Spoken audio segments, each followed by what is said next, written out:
akan membincangkan mengenai penyesuaian tumbuhan pada habitat yang berlainan. Okey, pengelasan tumbuhan berdasarkan habitat ni kita boleh bahagikan kepada 4: mesofit, hydrofit, halofit dan juga xerofit. Kemudian kita akan membincangkan ciri-ciri yang special yang ada pada hydrofit, halofit dan juga xerofit berdasarkan bagaimanakah tumbuhan-tumbuhan ini mengambil air dan garam mineral, proses pertukaran gas dan sokongan serta fotosintesis. Okey, so ini adalah objektif dalam 7.1, mengelaskan tumbuhan. Dan satu lagi, menerangkan ciri penyesuaian 3 jenis tumbuhan iaitu hydrofit, halofit dan juga xerofit. So, kita teruskan. Sebelum itu, apakah yang dimaksudkan sebagai adaptasi? Adaptasi bermaksud penyesuaian organisma terhadap persekitaran. Macam sekarang lah kita beradaptasi dengan cara belajar dalam situasi pandemik. So, kita beradaptasi dengan pandemik, dengan keadaan persekitaran kita sekarang. Now, so, dalam tajuk tumbuhan ni, tumbuhan ni kita boleh kelaskan kepada 4. Tumbuhan yang biasa, contohnya pokok durian, pokok rambutan, pokok bunga kertas, bunga raya, itu adalah tumbuhan mesofit. So, ini adalah tumbuhan mesofit. Kemudian kita ada, yang ini adalah kita panggil dia sebagai hydrofit. Ini adalah xerofit. Yang akhir sekali ni, pokok bakau ni kita kenali sebagai halofit. Alright, so kita teruskan. Tak cantik warna dia. Pun tak terang. Okey. So kita teruskan. Tadi kita dah kata, kalaulah halofit adalah tumbuhan yang tumbuh di kawasan berpaya. Seperti di muara sungai, iaitu pertemuan antara air tawar dan air laut. Contohnya pokok bakau. Kemudian kita ada hydrofit. Hydrofit ni kita boleh pecahkan kepada 2. Satu yang hidup di permukaan air. Dan satu lagi tenggelam. So, katakanlah kalau kita nampak perkataan hydro, H ini ada kaitan dengan air. Kalau hydrofit, ini adalah tumbuhan yang hidup dalam air. Kemudian mesofit adalah tumbuhan yang biasa. Kebanyakan tumbuhan adalah mesofit. Contoh tumbuhan mesofit adalah pokok mangga, pokok bunga raya dan pokok getah. Xerofit yang duduk di kawasan yang panas dan juga air yang kurang. Contohnya adalah seperti pokok kaktus dan juga pokok kurma. So, kita teruskan. Pertama, kita akan tengok penyesuaian untuk tumbuhan jenis halofit. So, contoh tumbuhan halofit adalah pokok bakau. Now, apakah specialnya tumbuhan bakau ni? Now, sebelum kita terangkan adaptasi yang ada pada tumbuhan halofit ini, kita tengok dulu keadaan habitat di kawasan tumbuhan halofit ini. Pertama, kalau awak tengok, tadi kan kita kata, untuk bakau ni, tempat bakau ni, dia adalah, kawasan ni adalah antara muara sungai, iaitu pertemuan antara air laut dan juga air tawar. So, uniknya habitat untuk halofit ini, di kawasan habitat ini, kepekatan garamnya adalah tinggi. Kemudian kandungan oksigennya adalah rendah dan keamatan cahayanya adalah sangat tinggi. So, katakanlah pokok durian ke pokok rambutan ke, susah tau nak hidup di kawasan ni. Sebab dia ada banyak orang kata dia punya kesukaran. Garam dah lah tinggi, and then kandungan oksigen adalah rendah, kemudian keamatan cahaya adalah sangat terik. So, macam mana pokok bakau ni boleh tinggal di kawasan yang ekstrim begini? So kita tengok adaptasi untuk pokok bakau. Pertama kita tengok pada struktur daun. Kalaulah kita tengok untuk daun bakau, yang ini adalah pokok bakau, daun dia ni. So, daun pokok bakau ni, atau pokok halofit, halofit, daun halofit ini mempunyai cuticle yang tebal. Mengapakah tumbuhan ini mempunyai cuticle yang tebal? Kerana dapat mengurangkan kadar transpirasi. So, kadar transpirasi dapat dikurangkan. Kemudian tumbuhan ini juga mempunyai stoma yang terbenam. So, mempunyai kutikel tebal dan stoma yang terbenam dapat mengurangkan kadar transpirasi. Nah, kemudian spesialnya tumbuhan daun dekat tumbuhan helophyt ini, daunnya bersukulen. Kalau nampak perkataan sukulen, sukulen ni bermaksud dapat menyimpan air. Okey, kemudian daun dia ada liang yang kecil. Tepi-tepi daun ni ada liang kecil yang kita kenali dia sebagai haidatut. So, fungsi haidatut ini untuk apa? Dapat menyingkirkan garam berlebihan. So, garam berlebihan dapat disingkirkan melalui haidatut. So,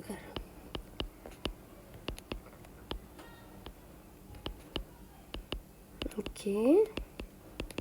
Dan satu lagi special daun untuk tumbuhan jenis helophyt ini, daun tuanya dapat menyimpan garam.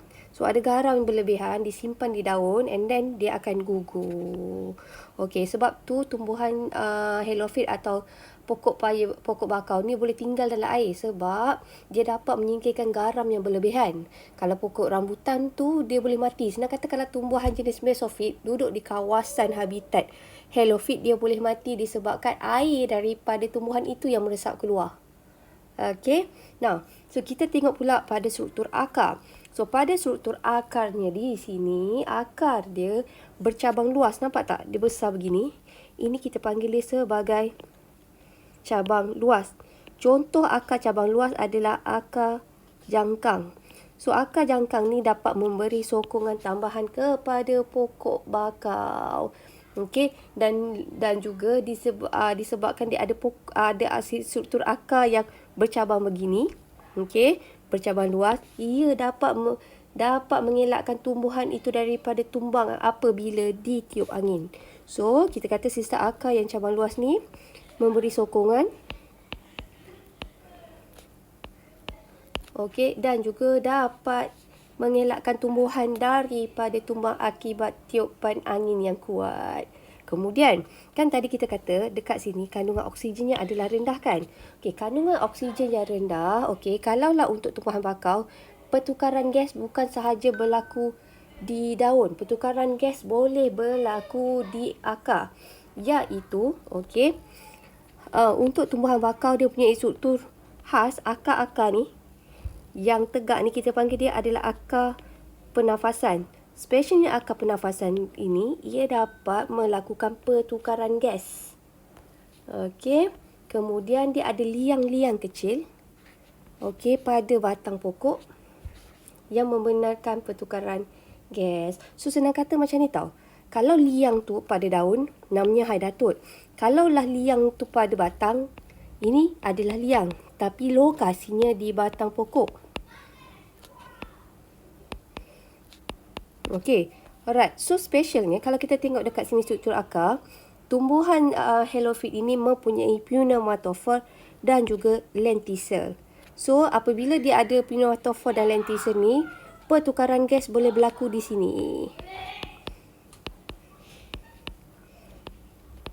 Okey, so ini adalah special untuk tumbuhan helophyt. So, kita pergi tumbuhan yang kedua. Nah, tumbuhan yang kedua adalah tumbuhan hydrophyt. Nah, tumbuhan hydrophyt ini kita boleh pecahkan kepada dua. Satu adalah tumbuhan terapung. Kedua adalah tumbuhan ni typo tau. Ini adalah tumbuhan tenggelam.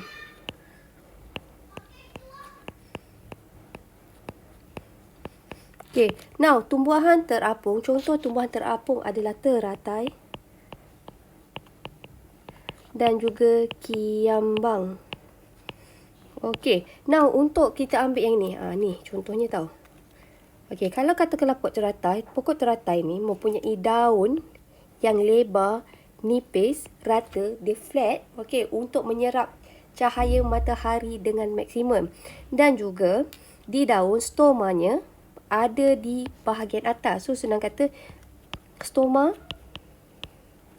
di epidermis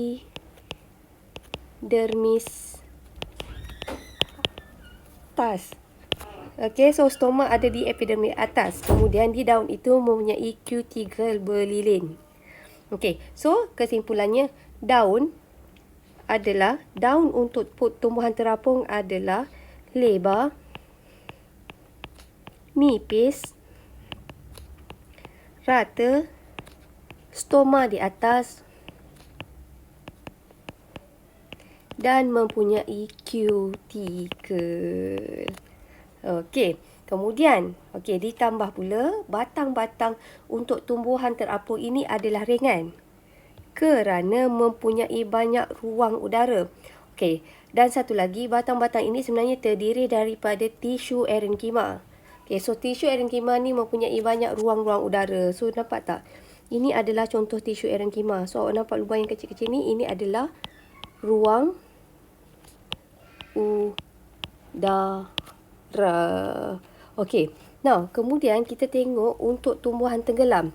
Tumbuhan tenggelam ni awak tengok daun dia lain sikit. Daun dia adalah nipis dan kecil.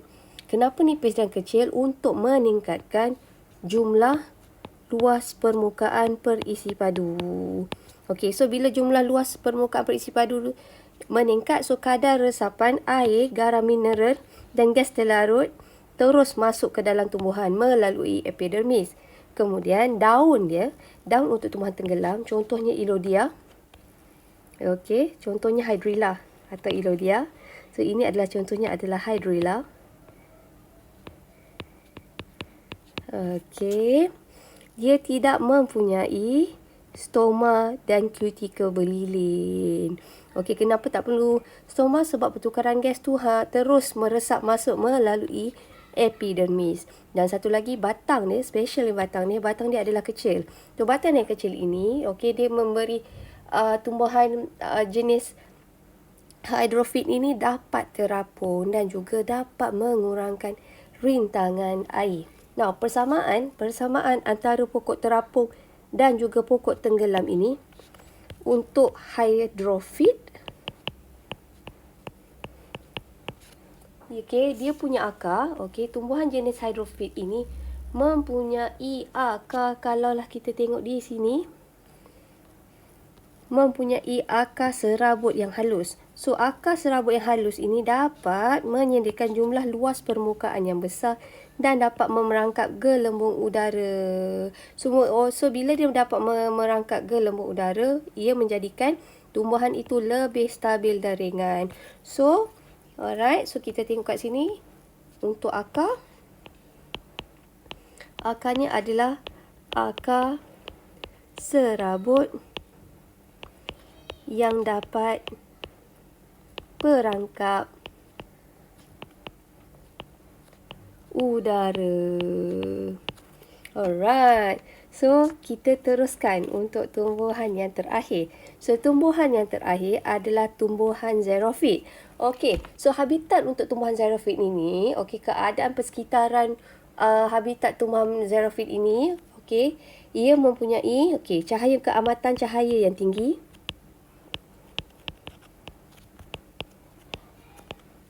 Dan juga taburan hujan yang sedikit.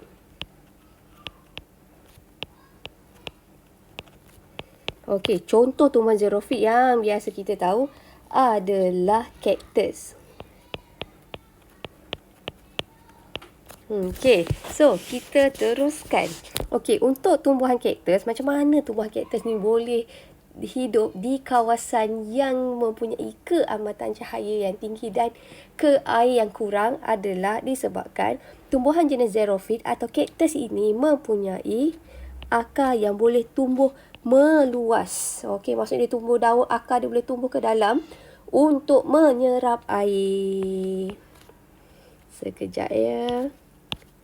Okey, untuk menyerap air. Kemudian air yang diserap itu dapat disimpan di akar, di batang dan juga daun. Okey. Now, daun ni, apabila daun ni dapat simpan air, kita kata daun itu adalah daun sukulen. Okey, so senang kata xerophyte ni ia mempunyai daun yang sukulen. Jika ia mempunyai daun-daun yang sukulen, jika dia batang tu boleh simpan air, kita kata batang ini pun adalah batang sukulen. So sukulen adalah bahagian tumbuhan yang dapat menyimpan air. Dan satu lagi specialnya untuk batang pokok cactus ni, batang pokok boleh menjalankan proses fotosintesis. Now, kemudian kita tengok kat sini. Kaktus mempunyai daun yang kecil. Jika dia mempunyai daun, dia ada daun yang kecil. Okey, dan satu lagi daun dia bercuticle tebal.